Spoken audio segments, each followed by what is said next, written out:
Returning now to one of our top stories, Home Affairs Minister Clare O'Neil will visit Western Sydney to hear concerns about the repatriation of IS family members from Syria. She will travel to the electorate of McMahon tomorrow, which includes the suburbs of Fairfield, Merrylands and Wetherill Park.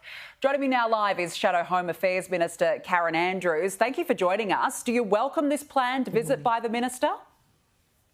Look, yes, I do. It's been long overdue, so it's really about time that the Minister took herself out to Western Sydney. She's had ample opportunity to do so, and quite frankly, she's being dragged kicking and screaming there, but at least she's finally turning up, and let's see what sort of a reception she gets and whether or not she can come up with the answers that the community in Western Sydney has been crying out for.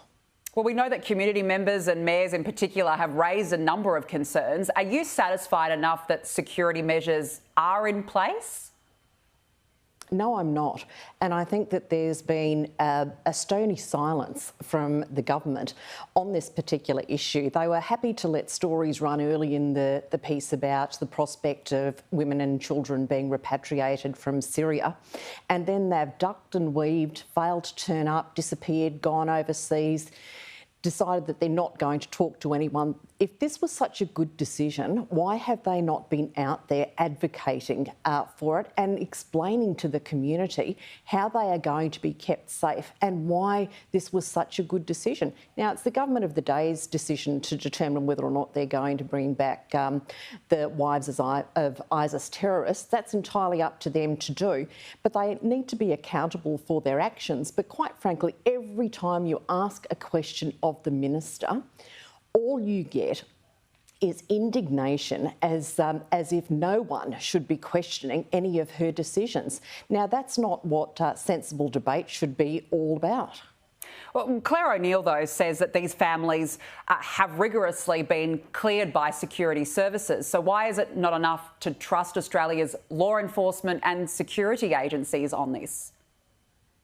So what Clare O'Neil has failed to do, and she's very, very late in making any comments. She's late in even speaking to the local community. I do hope that the meeting goes ahead. We'll wait and see about that.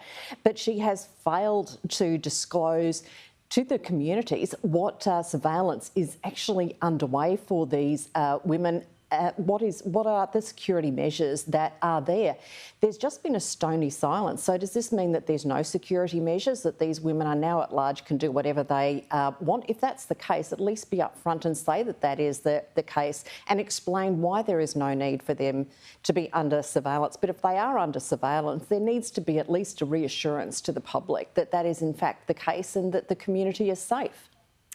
I want to move on now. Yesterday, you gave quite an emotional speech in Parliament about domestic violence and watching a friend go through a difficult time. We've got a bit of that to play. In all likelihood, we all know many of these victims.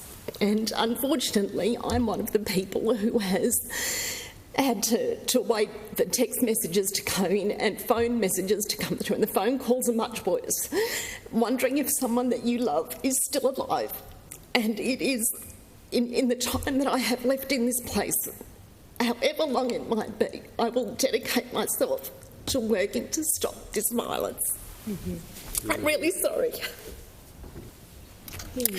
For those people who haven't experienced, you can have no idea what it's like.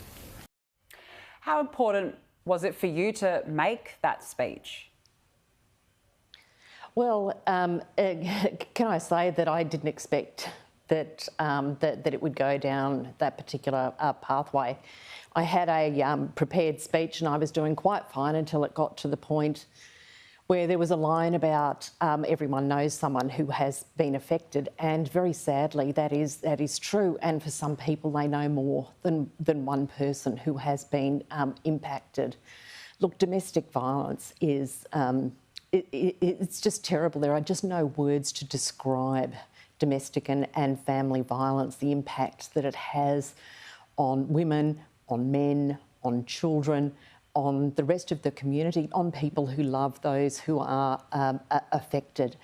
And I know that the federal government works hard to put in support mechanisms the state governments do, local communities do, councils do, but we are still, unfortunately, a long way off from stopping this insidious behaviour, and we need to pull out all stops to do everything that we can.